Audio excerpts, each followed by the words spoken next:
All right, good evening, everyone. I think we should get started. That way we can make use of our time. So thank you everyone who's joining us. We're absolutely thrilled to have you for our pitch interview like a pro webinar. And before we get started, I wanted to give a huge thank you to S&P Global for our great partnership and sponsoring this first pre-conference webinar. So today we're going to be diving into the essentials to not only elevate your pitch, but to also help you shine at the upcoming national conference if you're registered. And we'll be also going over how to prepare for an interview, mastering body language, and answering questions like a pro. So please settle in, get ready for an engaging session, and we encourage you to ask questions, share your thoughts, and interact with us throughout the webinar. You can either ask questions in the chat box, in the Q&A chat box, I believe, or I can also make sure to look at the comments during our webinar to make sure we shout you out. And first, I will be introducing Alina Heights. She's an HR leader with over 20 years of experience for hands-on interview experience as well. She also has learned how to craft a resume, so she's really great and has experience in highlighting your strengths during the interview and making sure you tailor your experience for different roles. She's really great for professionals at any stage of their career, making a strong impression on hiring managers. And then we have Michaela Nota. She is the founder and CEO of Starts Align, a staffing and professional services firm with nearly a decade of experience in recruiting top talent across the US and Canada. She services clients in diverse industries such as IT, financial services, government services. With a strong sales background, she has achieved top honors and developed key accounts in highly competitive markets like NYC and OKC. So thank you all so much for joining us, and thank you both for providing this experience. So without further ado, let's kick things off to Michaela. Awesome. Thanks so much, Jasmine. I appreciate the awesome intro. I'm going to go ahead and share my screen. I did this perfect when I was practicing. Here we go. Can everyone see this? I'm assuming that's a yes. Anyone out there? Okay. We see it. Perfect. Thanks, Alina. All right. So today we're talking about interview prep. So we're going to kick it off with the importance of preparing for your interview. So first, I'm going to go through the key elements of prepping for that interview, researching the company, the role, the interviewer, aligning your experience with the job description, and then preparing questions for that interviewer. Okay, so number one thing, you have to do your research. This is so important. So what does that mean? You're going to research the company, the role, industry trends, and the interviewer. I'm going to get into a little bit more details on the next slide. And now, one thing I see in every interview, and I've attended thousands of interviews in my career, something that an interviewer always asks is, tell me about yourself. And this could be like a daunting question because people get a little nervous and start rambling about their life story. There's nothing worse than someone talking for 5 minutes about their life, their experience, waste time on the interview. So what you want to do, you want to prepare a 90-second response for tell me about yourself. And what you want to do is highlight your education, relevant work experience in that industry or fields, and highlight why you're a good fit for this position. You also want to prepare key talking points about your experience that pertains to the role. And we'll kind of go into more details on this in a bit. And you also want to prepare to summarize the job description or what you're interviewing for. So another question that people always ask is, tell me what you know about this position, or tell me what you know about this company. And so you want to be prepared to answer that question. And then before you get to the interview, you need to prepare at least 3 to 5 questions to ask the interviewer. And again, we'll go into more details in a bit. All right, so researching the company, the role, and the interviewer. So first, you want to visit the company website. So this is where you're going to gain a lot of insight about what the company does, who they are. Look at the executive team, check out some of their work, read the About Us. This is so important. Also, just throw the company name into Google and see what comes up, see what's happening, current events. You might see great things, projects they've won recently, or maybe some not so good things, but it's good to know going into it. And then, of course, visit the company LinkedIn. You can see what they're posting about, see what other roles they're hiring for, see what kind of brands and other companies they're interacting with. And then, the biggest thing nowadays is visiting their social media pages. So their Instagram, Twitter or X, whatever you want to call it, TikTok, Facebook. This will give you a lot of insight into, what's happening in the company, their values, things like that. And then you have to read the job description thoroughly. It's so important. And the key things you really want to look at are the must-haves or the required skills section. We'll go into some details in a bit on what you can do with those sections, but it's really important to understand exactly what they're looking for and how you can sell yourself for that position. And then, of course, you're going to look up your interviewer. So Google them, find them on Facebook, look up their LinkedIn pages, and you want to try to see if you guys have anything in common, whether that was, maybe you went to the same school, or maybe you have some of the same interests, maybe worked at the same company in the past. But it's important to try to find some common ground that you can bring up and connect with that person on a personal level. All right, so aligning your experience with the job description. So this is what I was talking about before when I said you want to read the job description thoroughly.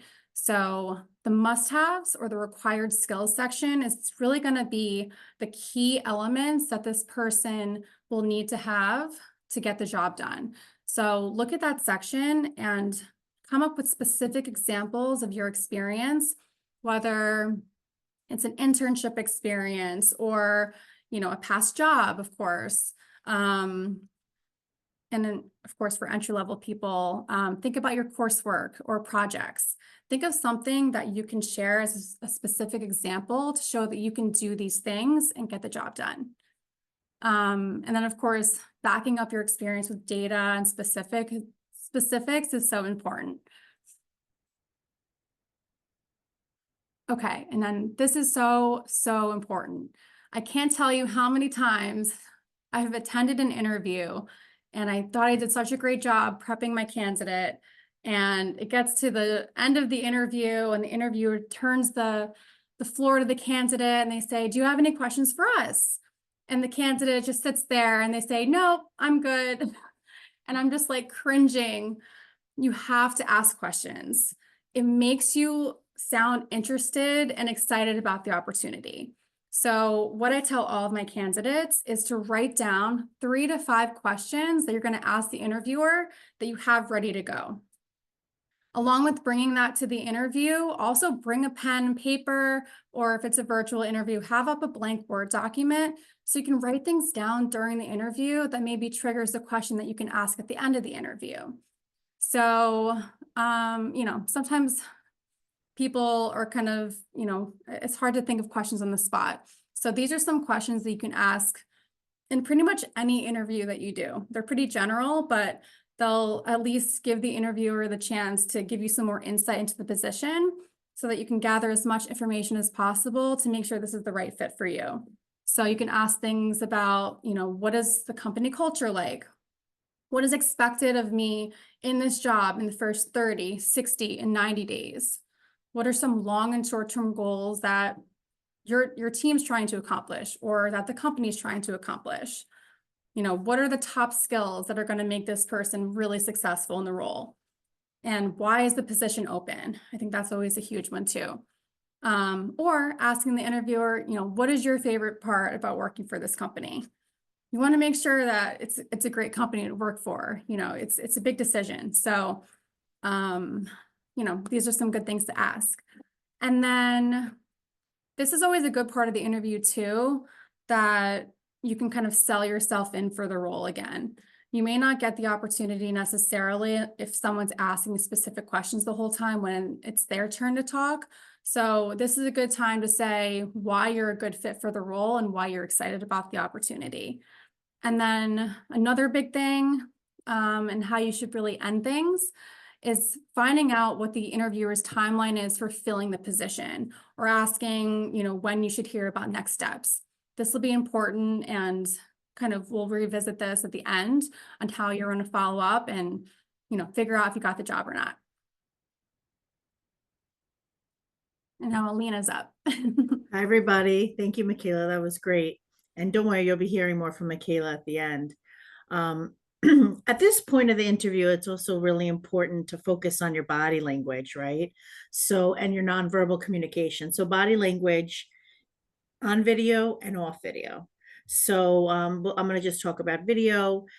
So many times I have interviewed candidates and they're like hunched over, and it's like they think it's like FaceTime with their friends, and they're not really taking the interview as seriously as they really could when they're interviewing for a position that they want. So body language is truly important. So on video, you want to be mindful of many things, but I'm discussing body language and just presentation right now. So when we talk about nonverbal, you want to make eye contact. Now, right now, I'm looking at the camera, so you're seeing me like face on. In an interview, you don't want to be like, doing a presentation, but you definitely want to be looking at them, making eye contact, nodding. You don't want to super nod. You don't want to, be too much, but you want to show them that you're following, you're interested. Other ways for non-verbal communication is just having good posture. And this is in video. This is also in person.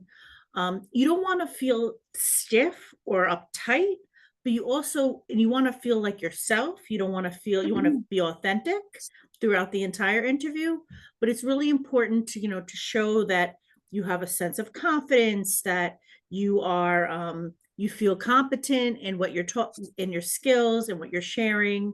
So eye contact, making sure that you are focusing on the person, really listening, following along. Yes, I understand. And not overdoing it or being fake about it.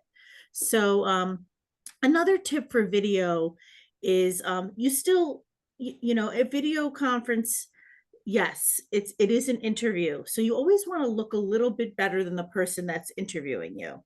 So if the person's coming in with a polo shirt, then you want to have a suit jacket, right? You don't really know what they're going to be wearing. So it's always, and also depends on the environment. If it's healthcare, if it's something a little bit different where you're wearing a uniform, they might not expect you to be wearing a suit. But your MBAs, if you're a professional in a business corporate setting, it's always nice to be, if they are a little bit more casual, it's okay to be a little bit more up level, right? Like you have a nice blazer, you have a blazer suit jacket, tie. If you're gentleman or woman, you can, either of you can, whatever feels comfortable for you. You always want to be yourself.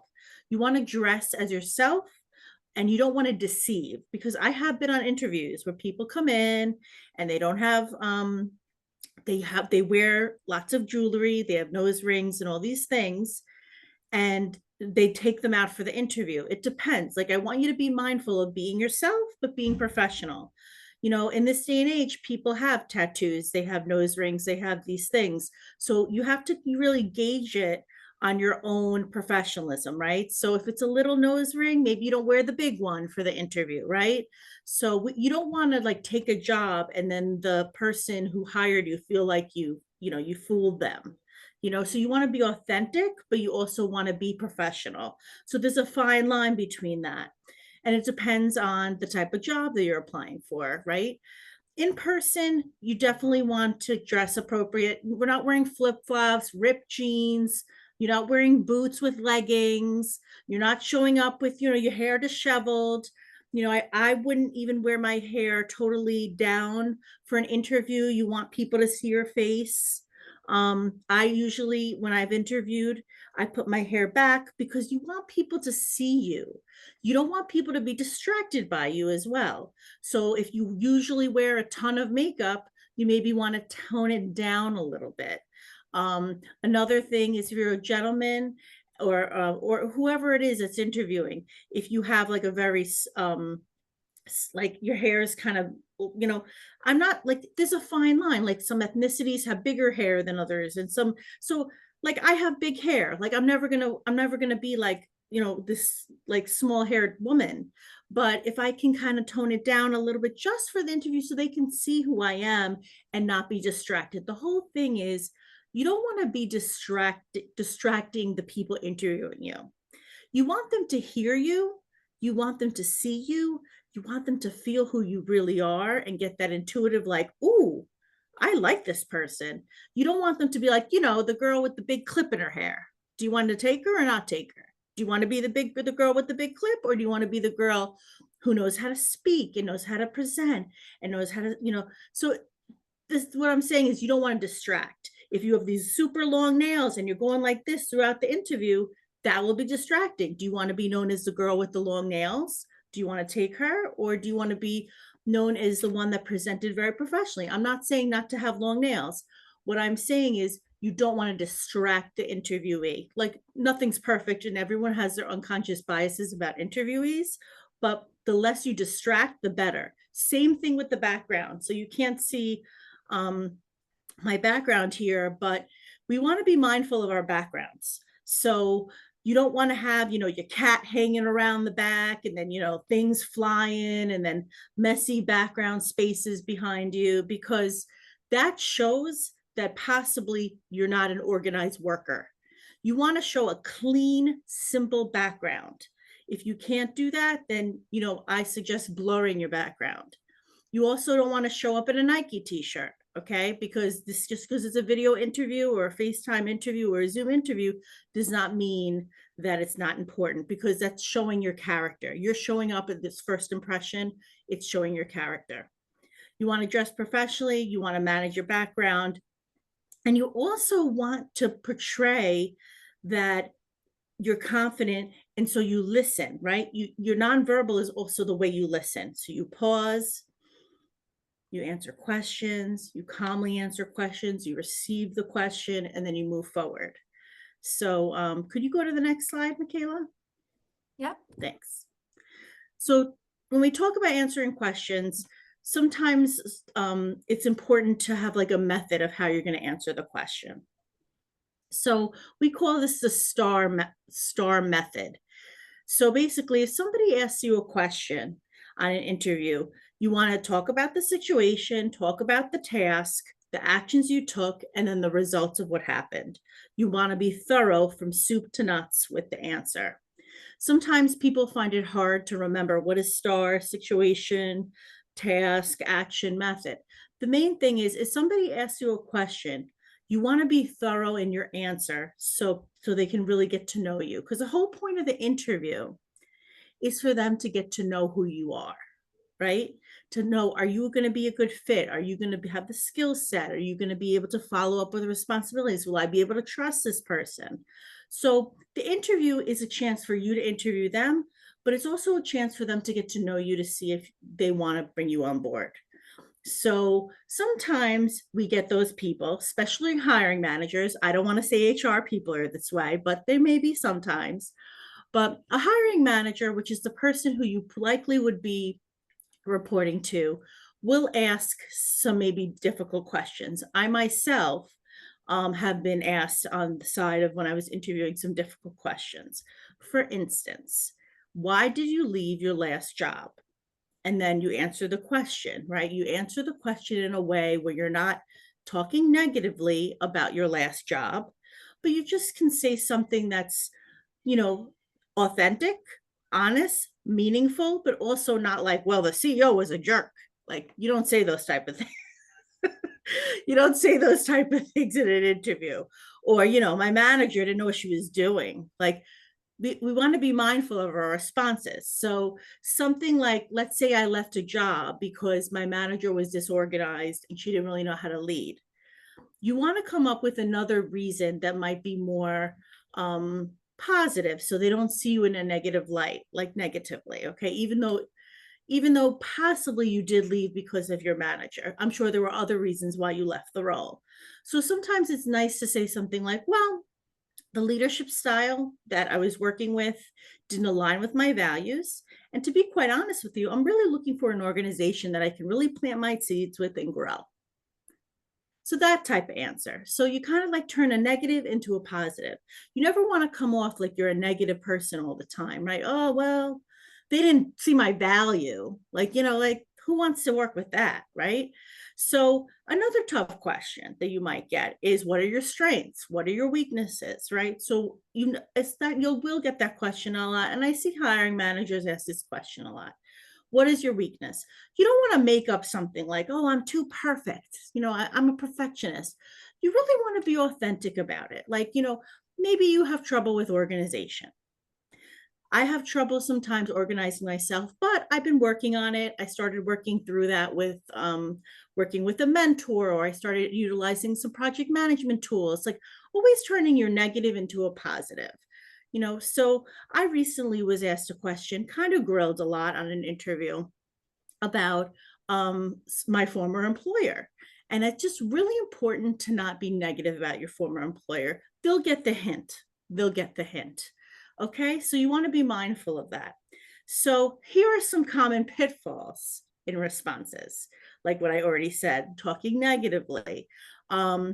Some other ways that people fall into traps I see when I interview people is they don't really portray themselves honestly on their resume. So when the interviewer, usually the hiring, not so much the hiring manager, but the HR professional who does interviews every day, day in, day out, they'll ask a behavioral based question. And a behavioral based question is something like, not what did you do, not what would you do if. A behavioral based question is, tell me a time in your career when you faced conflict. How did you handle it and what did you do? So it's really digging back in your conscious, thinking about, okay, when was the last time I had a troubling incident? Instead of just like, I would do this, I would do that. So sometimes a hiring manager, like somebody like me, especially somebody like Michaela, who interview people day in, day out, they ask those hard questions. So ask those questions, like if they see that you said you have manager experience, and I'm seeing on your resume 4 months of manager experience, I will ask those manager experience questions, not like, what's your management style? I will ask questions. What did you do when you had 2 employees who didn't get along? What did you do? I will want to know. So we want to be honest when we present ourselves on our resume, but we also want to be honest when we present ourselves in our interview. So if you are not strong in one part of the essential function of the job, if that is not your bread and butter, but you're really great and your wheelhouse is like certain other aspects of the job, you don't have to like say, oh, I don't know that. I don't know. Yeah, you don't do that. You say, my strength is really X, Y, and Z. I'm working on learning more about this, but so we want to always portray ourselves as we're working on it. We're trying to, we're working on things. We're professionally developing in that area. You don't want to say, I don't know. I don't do benefits. That's not my thing. You don't want to talk like that. You also want to be mindful of the language you use. You want to use inclusive language. You want to be mindful of who you're talking to, like know who you're talking to, right? You also want to be, if there's a committee of people that you're speaking to on Zoom or video or even in person, you want to be mindful to really direct everything to everyone. You don't want to just look at the boss, the person. You want to really be mindful of everyone in the room because everyone does matter. It's an inclusive conversation. Some pitfalls, as I've seen, is that I, as a HR manager, I'll be interviewing somebody, and then the hiring manager, let's say the president of the organization, will be on the interview. And the candidate does not look at me. The candidate does not look at me, only looks at the president of the organization. Why? Because the president of the organization has a lot of power. But what happens is that the president of the organization and then the HR person speak after that, and then they talk. We don't want somebody who's just going to, take not demands, but take a direction from somebody of power. We want somebody who is going to be inclusive, somebody that's going to talk to others, somebody that's going to be a good team player. So watch your own unconscious biases with some of those conversations. Some of the other pitfalls that I want to include when we're interviewing is to take your time. Michaela said, always ask questions at the end, right? Always ask those questions. Take your time. You don't have to rush through the interview. If you need to pause, just like I'm doing right now, slowing my speech, slowing down, be mindful, right? Take a moment. You want to show your best self. This is your opportunity to really show who you are, your best self. You don't want a crazy video screen, you don't want to be, all glammed up like you're going to the club, but you also want to present yourself in the most authentic, positive way that you can. I'm not saying to fake it, but I'm saying to really be present, right? Be present to who you are. We don't want you lying here. Oh, I can do that. I can do this. I can do that. Because you know what's going to happen? You're going to get hired. And then if you can't do all those things, then it's not going to be a good situation. You can say, I'm working on this, I'm working on that, but you want to present positively, you want to present authentically. And then the other last common pitfall that I've seen is that, and this sounds very basic, timeliness. You don't want to get to an interview 40 minutes early because that's inconvenient. Okay. You also don't want to get there 40 minutes late.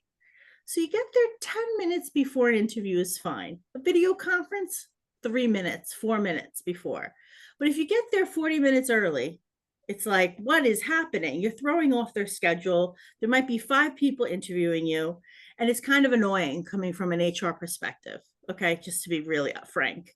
But if you get there 10 minutes early, do your paperwork, do whatever you need to do, be mindful, give yourself plenty of time. You don't want to be stressed out before an interview.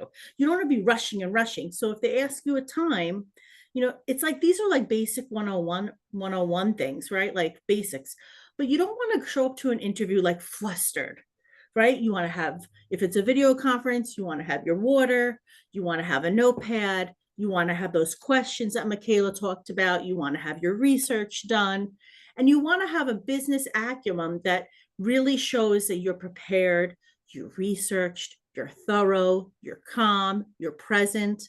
You'll get hired.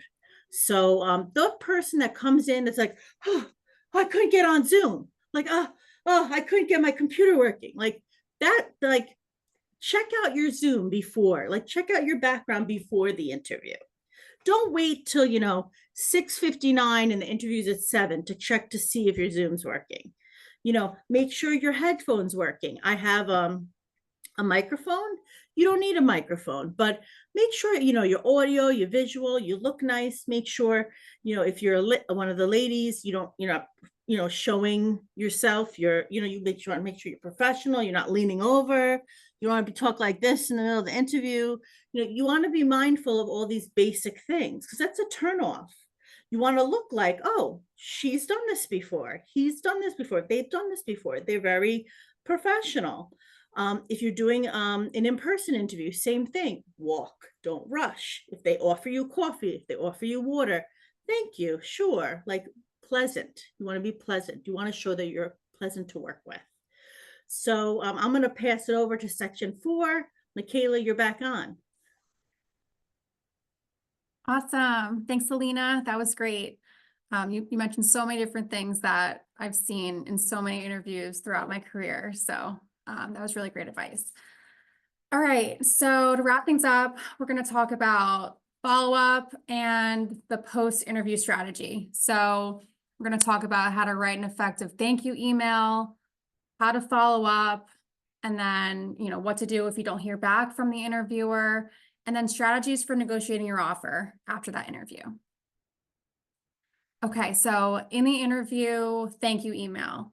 Well, first off, in the interview, write down the names of everyone who you met. You don't want to forget to leave, you don't want to forget to mention someone in the thank you email. So you want to address each person who you interviewed, thank them for their time, and express how excited you are about the opportunity.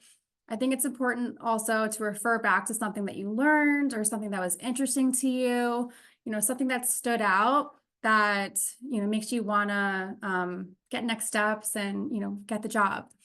So this is also another chance to sell yourself for the opportunity. Keep it short and sweet, but it's always good to add a little snippet of, again, why you think you're going to be a great fit for the job. And then, of course, emphasize that you want the job and you're excited for next steps, or, you're ready to accept an offer, or whatever the next follow-up is. So I mentioned this before. So during the interview, you want to find out what the timeline is for that person making the decision on the role, so that you know when to send a follow-up. So, if they say in the interview, we're thank you for your time. We're interviewing a few more candidates this week. We're looking to make a decision over the next few weeks. I think it's safe to say, if you don't hear back over the next week, follow up with them at the end of that next week or 2 weeks, whatever the timeline is based off what they say. Okay, so now if you don't hear back from the interviewer, there's going to be different situations here. So I'm a recruiter. So if you work with a recruiter from a staffing agency, you're going to have that middleman to kind of go to bat for you and kind of push the hiring manager or that HR point of contact for next steps, or just, they have their relationship, so they can kind of, use that to understand kind of where they're at in the process. But you can follow up with the recruiter on a daily basis. I mean, I talk to my candidates every single day when I'm working with them for an interview. If there's an HR point of contact, that's great. You can also follow up with them. And you don't want to be annoying, right? You want to use the timeline that they gave you at the end of the interview. So if they said they have a bunch of interviews to complete over the next few weeks, I would say give it a few weeks. They're setting that expectation. But if you don't hear back, I think it's fine to reach out to the person who interviewed you, or that HR point of contact, and of course the recruiter, to understand, hey, have you made a decision yet? Is there anything else that you need from me? Happy to provide that. I'm so excited about the opportunity. And I would say it's always safe to not put all your eggs in one basket. It's obviously a very competitive job market, and it's never a bad idea to keep applying to different things, keep interviewing, work on that skill set. And you want to hedge your bet. So you want to, get a few opportunities on the table. Of course, I think everything ends up happening for a reason, but it's always good to just prepare yourself in case that one role doesn't work out. All right, so strategies for negotiating offers after the interview. And there's a typo on this, sorry about that. So the key is to be confident. I think it's important to do your research and, know your worth. Look at the different salaries in the same skill set across the national average. There's things like Glassdoor, Indeed, PayScale.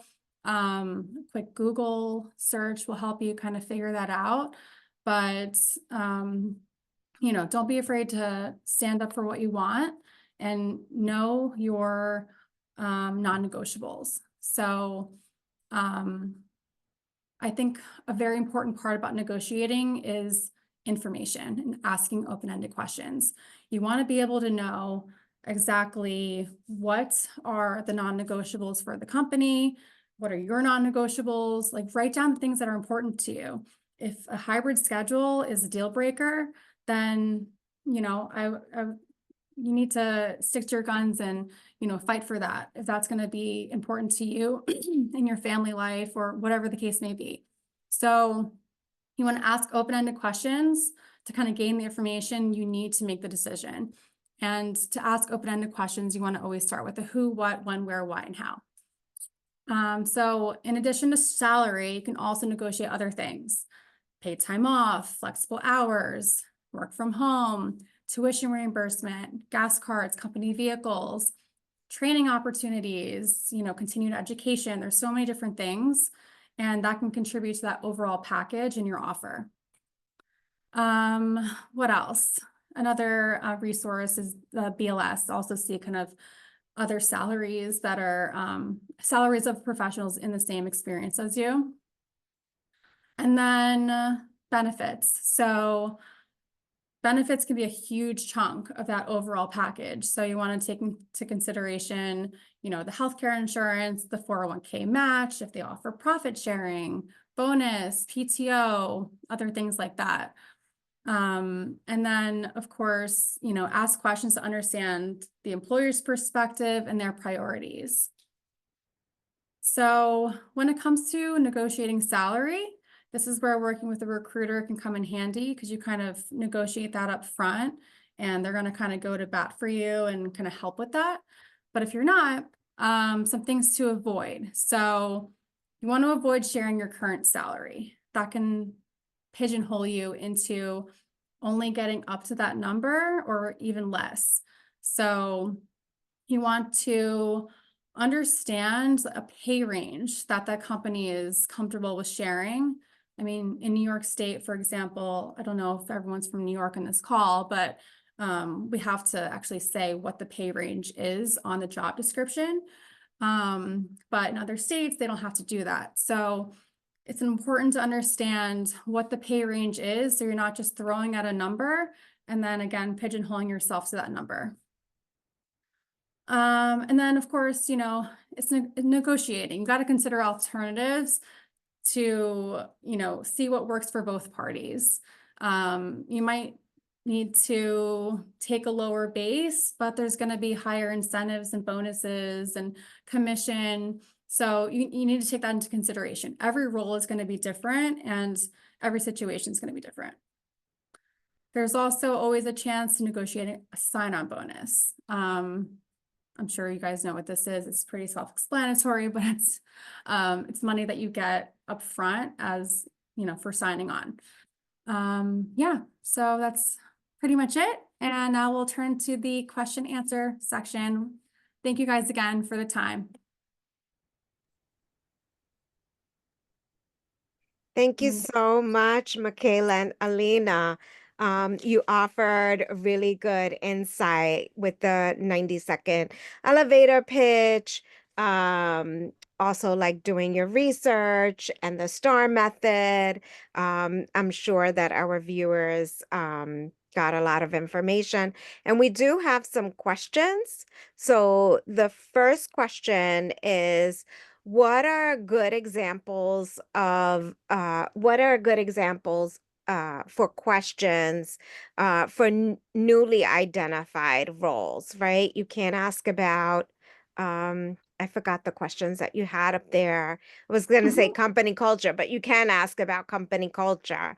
I understand what you're saying. Yeah. So if it's a brand new role and maybe there wasn't anyone in that role in the past, or yeah. So I think, well, obviously they talked about the position at some point. There's a job description out there and there's some sort of a need that they need to fill. So, or a gap that they need to fill. So, ask, how do you see this role fitting within the organization?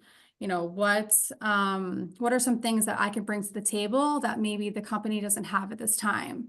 What are some value adds that I can bring? And then that also gives you another opportunity then to sell yourself in for that role.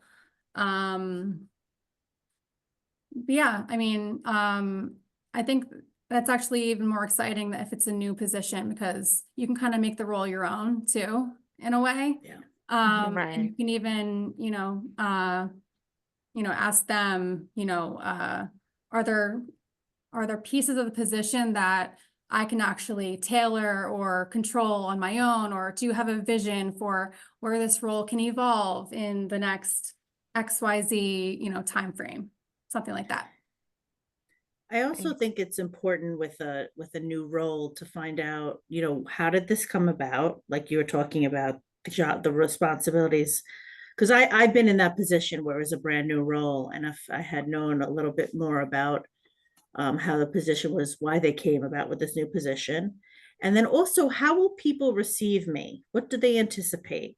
Do they anticipate, like, am I coming in as like with like resistance, or am I coming in with like, oh, we need you so much? Like, I know for me, I was in a role where they weren't so excited that I was starting this new initiative. So, uh, That's so intimidating. they were like, oh, well, we don't do that. That's not how we've always done things, you know? So, are they going to be uncomfortable with, let's say you're IT and they don't want people like paper and they don't want to go, without. Digital. Mhm. So yeah, so like what is, I think the culture question is key. And also like what you were saying, Michaela, about well, you following up with what you said. So And then another question is, what are some examples of or ways that you can pivot the conversation when asked about current salary? Pivot. Oh, like if someone like, asks, what are you currently making? Yeah. well, Well, they can't ask that. yeah, I was gonna say that's illegal in New York. I don't Yeah. know about other Uh-huh. states. I think it varies. But you can They'll probably say, ask they'll probably ask like what your salary requirements are, mhm. Mm-hmm. right? So what would you, okay.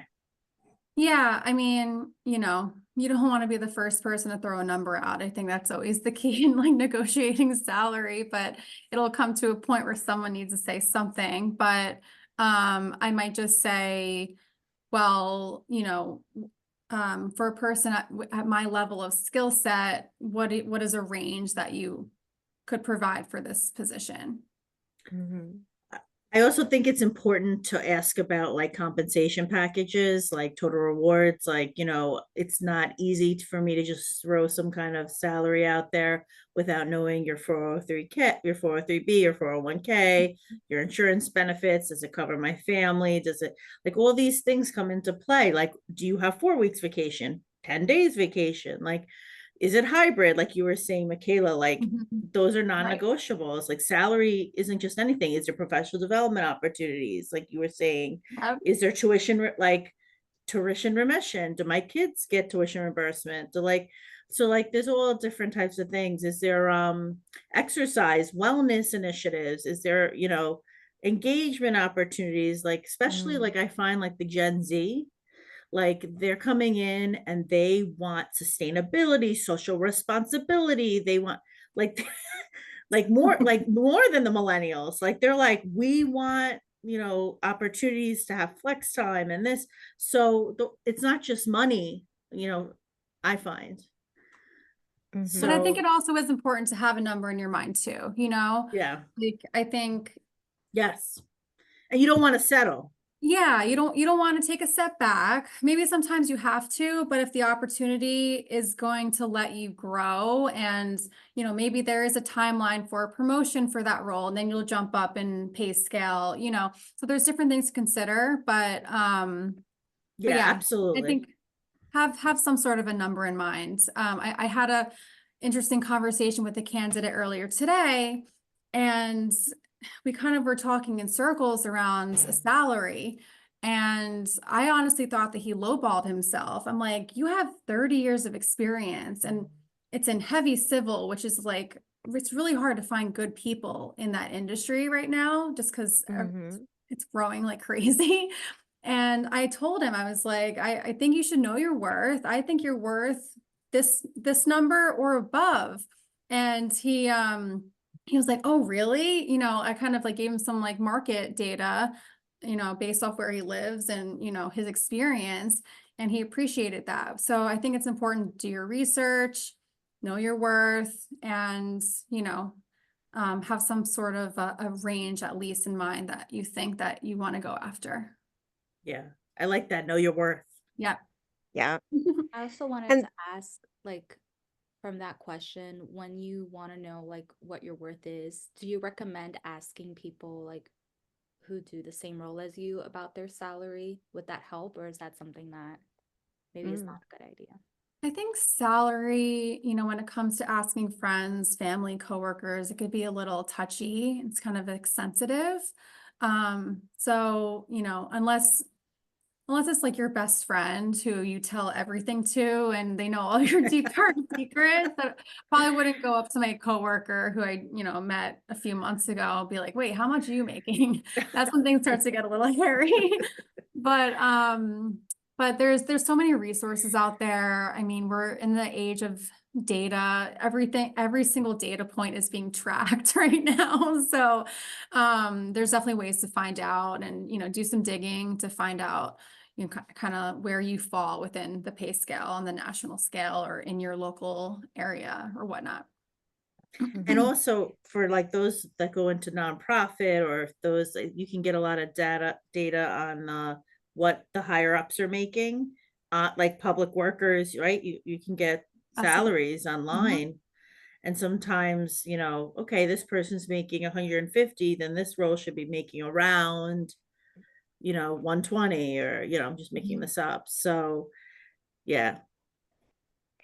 And then thank you for that. And then another question was, what if you're going into a new field? How do you highlight transferable skills during the interview? I think there's a lot of transferable skills. I mean, did this person write this in the chat? Can you tell me, is this a specific example? Or are you going from one field to another? I'd love to talk specifically to that if that's the case. Yeah. But like, I mean, I can give a general example. I mean, Sure. you know, you can do sales in every industry. So, you know, communication, relationship building, vendor management, those are all going to be transferable skills across sales, across any industry. But let's say, let's throw another one out there, like an engineering role. If you're moving from like engineering to IT, you know, it's a technical role. There's always going to be different tools that you're going to need to learn on the fly, you know, new coding languages you're going to need to learn. So there's always going to be something that you can try to draw a dotted line to. If I have the specifics, I can try to give you some examples, but I'm just kind of pulling this out of the air. Thanks for that. Alina, were you gonna add to Yeah, I was just that? gonna say, and Mhm. sometimes, you know, instead of seeing it as like, you know, oh, I'm at a disadvantage because I'm not staying in the same field, you know, maybe it's an opportunity, because let's say somebody's coming from accounting but wants to do finance, like they have another, you know, background in something that everyone else in the organization doesn't have. Somebody who has an accounting background might be an amazing, you know, I'm just making this up, finance investment banker.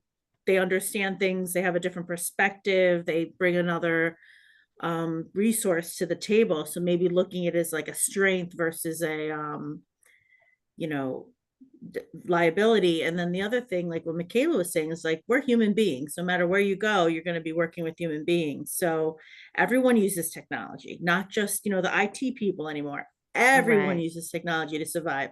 So everyone uses email. Everyone uses, like, so even nurses who are out and about, like they need to know how to email. So a lot of those skills are transferable. So looking at is like, going into it is like, I'm bringing something to the table versus I'm lacking something at the table. Right. And earlier, what we were talking about, there's another question. Earlier, when we were talking about doing your research and, you know, and um, looking up the person that's going to be interviewing you and finding that common ground. How do you do that and highlight what you have in common with the recruiter without seeming like you're a creeper? Well, I always joke I'm a professional stalker being a recruiter Mhm. because I'm always just, you know, if I find that perfect candidate, I'm going to call them, email them, text them, you know, find them on LinkedIn, find them on Facebook. I've done it. They didn't respond. So maybe don't do that. But, She's like, don't but stalk. no, I mean, there's always going to be, or maybe not, I shouldn't say there's always going to be, you can make time in the interview to have that personal connection conversation, whether it's at the beginning when they turn the floor to you to tell you tell you about themselves. You can say, hey, I just want to say I saw on LinkedIn you were part of a similar group that I'm in, or we were in the same Yeah. sorority, whatever it is. I think that's really cool.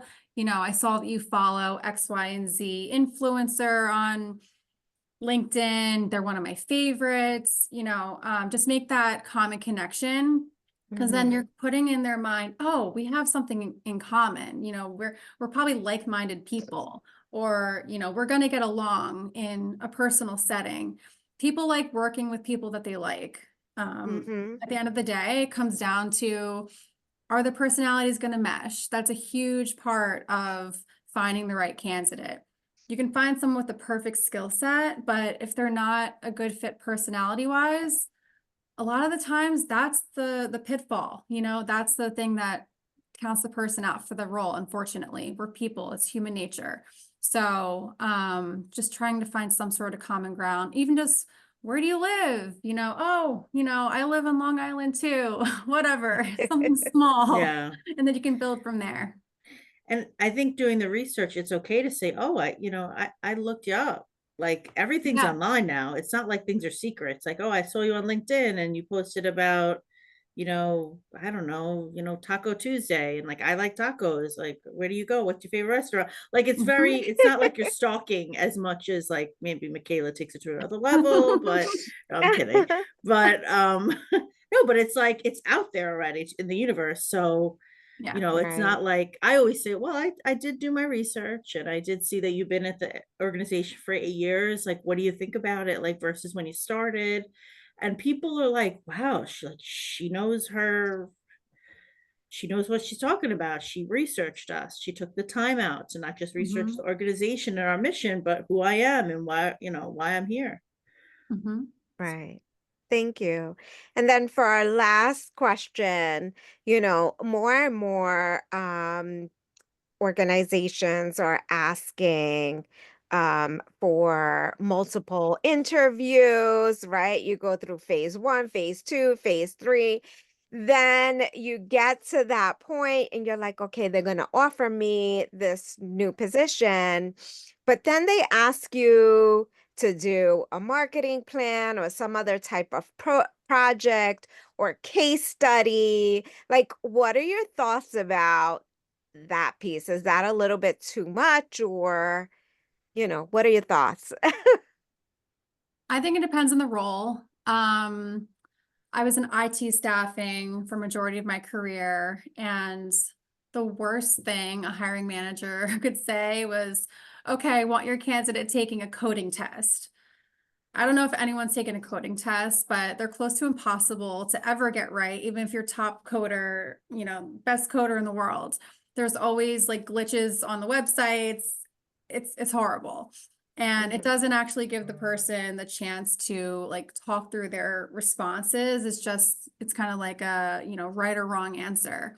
And in coding, there are many different possibilities to get to one answer. So I don't like coding tests, but it's a very competitive job market right now. So if it comes down to something like that, you have to decide if it's worth it.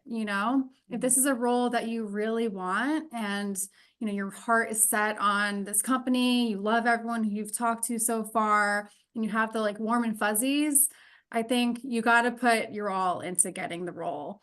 But it depends on what you want. If you went through the interview process, you talked to 10 people, and it was just kind of like you felt like you're going through the motions, and it just didn't really feel like that's like where your next home is, I probably wouldn't take the time and do the exam. You have to decide, what makes sense for you. Mhm.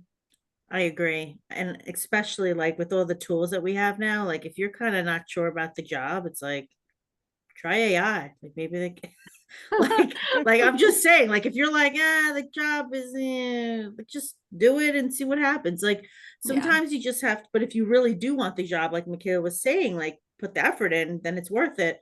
But if you're kind of not sure, I wouldn't put too much energy on it, Yeah. Mhm. There, especially if there you met was 10 people. there was a question that I missed, and we do still have about 5 minutes. Yasmin, is it okay if I ask Yeah. it? Yeah, of Yeah? course. All right. So, what is the best way to set yourself apart from others that are interviewing for the same role? Mm, That's a good one. I that think it is a depends good on the one. position, but Mm, I always tell all of my candidates, bring the energy.